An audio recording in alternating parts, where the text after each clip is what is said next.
Welcome to the History Lord. You join me here once again at my home, and we're doing part 2 of our little series of LGBTQ plus videos. Today we're going to be looking at the Vere Street Coterie.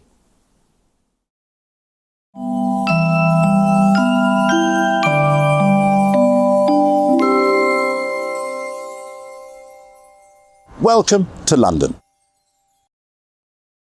On the 8th of July 1810, a group of gay men's lives changed for the worse. In the 19th century, homosexuality was illegal and it was ruthlessly persecuted for a number of years. Gay men were treated with disgust and they were derided. The punishment was often public, even death for some offences. The 1810 convictions of these men, some say, were the most severe to homosexuals in British history. The story is the Vere Street Coterie. Now, it all starts when a young man called Yardley met another man called James Cook, not the explorer, but another James Cook, in a public house in London. And Yardley suggested to him that they could make money from renting out rooms to gay men or running a gay brothel.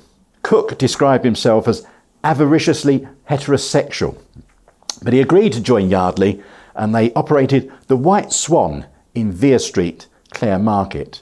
Now, if you don't know where that is, Clare Market used to be a little region which has now been built over, and that's where the London School of Economics has its campus. It was just off what is now the Kingsway and the Aldwych.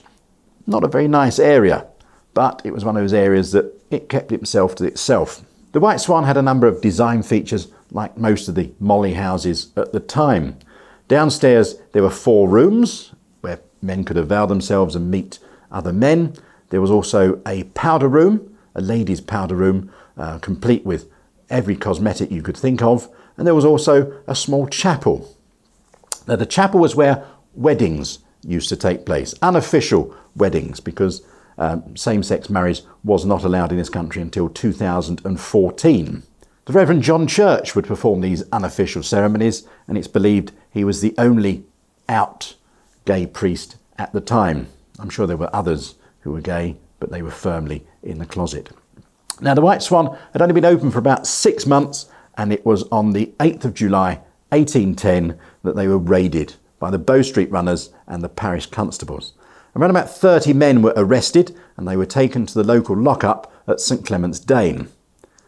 Now, by the time they were taken from St Clement's Dane to Bow Street, a large mob had gathered, mainly female, and it is reported that they beat the prisoners so much that they nearly killed several of them. However, most of the men were eventually freed, as there was no substantial evidence against them. But 7 men were convicted. They included William Amos, who went under the alias of Sally Fox, Philip Kett, William Thompson, Richard Francis, James Dunn and Robert Aspinall. Cook was also arrested, but he was found guilty of running a disorderly house. All of the men, except Robert Aspinall, were sent to the pillory for 1 hour. He received a sentence of imprisonment of 1 year. William Amos, this was his 3rd conviction for similar offences, and he received 3 years imprisonment and the pillory. All of the others received terms of 2 years imprisonment and the pillory. The punishment commenced on the 27th of September 1810, and the streets surrounding the Old Bailey were packed. The local shops had closed so they could hire out their windows and their roofs for people to watch the punishment. A huge crowd had formed, mainly women, and they had with them mud, the corpses of cats and dogs, rotten vegetables, the entrails of animals, excrement and lots of other horrible things to throw at these poor men. The authorities allowed a group of about 50 women to form a ring around the men so they could pelt them from close quarters. It is also said that both Cook and Amos were actually beaten to near unconsciousness whilst in the pillories.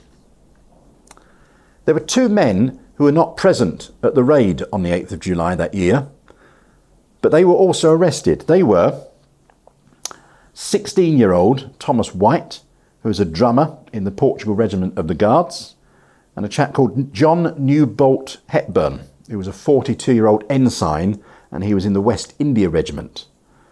Well, they were both arrested for the crime of buggery. At the time, that was a capital crime.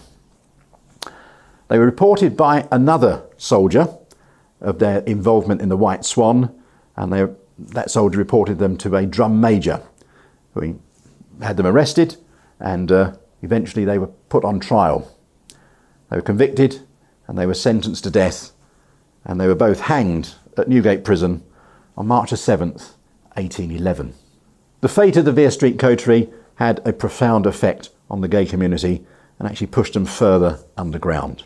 In 1811, a lawyer called Robert Holloway wrote a book in which he wrote rather disapprovingly of the Vere Street Coterie, as he called it. The book was called The Phoenix of Sodom, or the Vere Street Coterie. The British Library had 2 copies of it. It still has 2 copies of it, thankfully, but both at the time were locked away in a private case, and that was where all the collections of the forbidden books were put as soon as they arrived. The private case collection was created as part of the Obscene Publications Act, which meant obscene material was always locked away.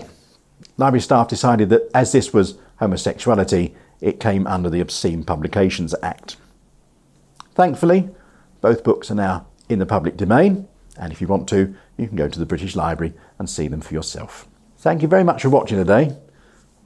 It is a sad story, but thankfully, nowadays in these enlightened times, gay men like myself can actually get married, which thankfully I'm doing next year to my lovely husband-to-be.